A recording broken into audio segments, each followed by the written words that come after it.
Siema, Piotrek z tej strony, a oglądacie kanał Retro Gierki. Zapraszam Was do obejrzenia dogłębnego testu konsoli AVS, której unboxing mogliście zobaczyć w poprzednim wideo. Po włączeniu konsoli zgłasza się nam proste menu, po którym poruszamy się klikając w prawo lub w lewo, zatwierdzając A, cofając B. W głównym menu znajdziemy opcję wideo, w którym możemy wybrać tryb pracy konsoli pomiędzy NTSC a PAL, co jest bardzo ważne, gdy korzystamy z gier dla różnych regionów. Gry w NTSC odpalone w PAL będą chodzić wolniej niż powinny i na odwrót. Pixel Aspect pozwala nam dowolnie rozciągnąć obraz w poziomie, Vert Border do przycięcia górnej i dolnej ramki, co może się przydać, gdy w grze pojawiają się niechciane artefakty tuż przy krańcach ekranu. Scanlines to emulowane linie ekranu CRT. Możemy ustawić intensywność filtru. Left Side, podobnie jak w przypadku Vert Border, służy do usuwania glitchy z krańca ekranu. Niestety lub stety nie udało mi się tego sprawdzić w praktyce. Extra Sprites dodaje dodatkowe sprite'y, które może nam wyświetlić konsola, dzięki czemu niweluje ona migoczące postaci, gdy jest ich zbyt wiele w jednym momencie na ekranie. Niektóre gry przez to mogą pracować niestabilnie, więc jeżeli się na taką napotkamy, należy tę opcję wyłączyć. Expansion Volume to coś, co można wykorzystać przy famicomowych kartach, które miały rozszerzone możliwości audio, np. Castlevania 3. Palette daje nam możliwość podmiany palety kolorów na kilka predefiniowanych lub własną, którą możemy załadować poprzez podłączenie konsoli do PC-a i załadowanie nowej palety poprzez program Scoreboard. Interpolation powinno w teorii poprawić wyświetlany obraz, osobiście jednak preferuję tę opcję wyłączoną. Następnym elementem menu jest Input Options, w którym znajdziemy Expansion EMU, tłumaczy amerykańskie, europejskie urządzenia wejścia do ich japońskich odpowiedników. No i Light Gun niestety nie działa z przyczyn oczywistych, nawet jeżeli udałoby się nam podpiąć AVS-a pod ekran CRT, nadal nie będzie możliwe korzystanie z Light Guna. Kwestia odświeżania ekranu. Turbo to klasyczny autofire, a autoplay odpala nam z automatu kart pomijając menu podczas uruchamiania konsoli. ForceCore Pro daje nam możliwość przetestowania każdego z 4 dostępnych portów. Ostatnim elementem menu jest Cheat Codes, czyli emulator Game Genie. Kody wklepujemy ręcznie, a musimy sobie je wyszukać w sieci. Jako że moim głównym źródłem gier jest EverDrive N8, sprawdzimy, czy rzeczywiście działa on z konsolą. Jak widzicie, odpala się bez problemu. Jedyną bolączką AVS-a w tym temacie jest fakt, że żeby powrócić do menu EverDrive, w przeciwieństwie do NES-a musimy kompletnie wyłączyć konsolę, nie tylko ją zresetować. Spowodowane jest to tym, że reset w NES-ie jest dość prymitywny i po prostu odcina dopływ prądu, a AVS działa to inaczej. Sama konsola zaś łyka praktycznie wszystkie możliwe typy kartridży. Przetestowałem ją z oryginalnymi do NES-a, chińskimi multikartami czy właśnie z EverDrive.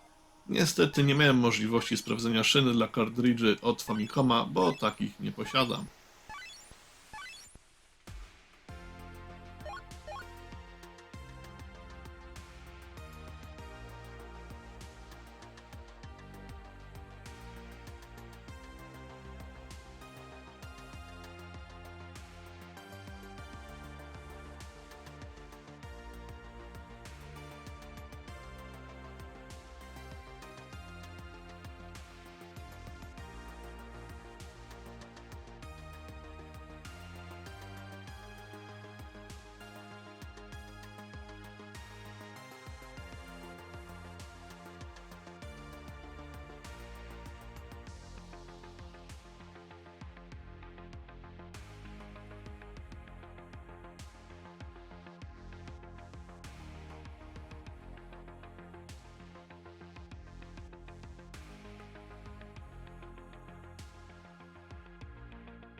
Podsumowując, konsola jest z pewnością warta swojej ceny. Nie zauważyłem żadnych różnic pomiędzy oryginalnym NES-em a jego odpowiednikiem FPGA, jakim jest właśnie AVS. Czy jest to zabawka dla każdego? Raczej nie. Samego NES-a idzie nadal kupić znacznie taniej niż AVS, który nie jest sprzedawany od ręki i jak sami zauważyliście, na swój egzemplarz czekałem dość długo. Było to oczywiście spowodowane pandemią, ale jednak swoje odczekałem, zmieniając w międzyczasie adres zamieszkania. Sprzęt jest skierowany przede wszystkim do ludzi, którzy nie lubią iść na kompromisy jakościowe, a w przypadku tańszych sprzętów, jak na przykład Retro HD, mogą pojawić się przekonania w dźwiękach czy w grafice. Samą konsolę można traktować również jako pewną inwestycję, bo te nie tanieją, a popyt wciąż przewyższa podaż. Jeżeli mimo wszystko cena Was nie odstrasza, to warto spróbować upolować jedną sztukę dla siebie. I to by było na tyle. Zapraszam do subskrybowania kanału, jeżeli jeszcze tego nie robicie, zostawienia łapki w górę, jeżeli się Wam podobało, lub w dół, jeżeli nie. Zapraszam również do komentowania materiału, jakie są Wasze odczucia, czy warto, a może jaką grę wspominacie najmilej z tego okresu. Ja sam zapraszam na moje social media, czyli Facebooka, Instagrama, Wykop czy TikToka, na których dzielę się swoimi materiałami, które nie nadają się na YouTube. Tymczasem do zobaczenia w następnym materiale. Ciao!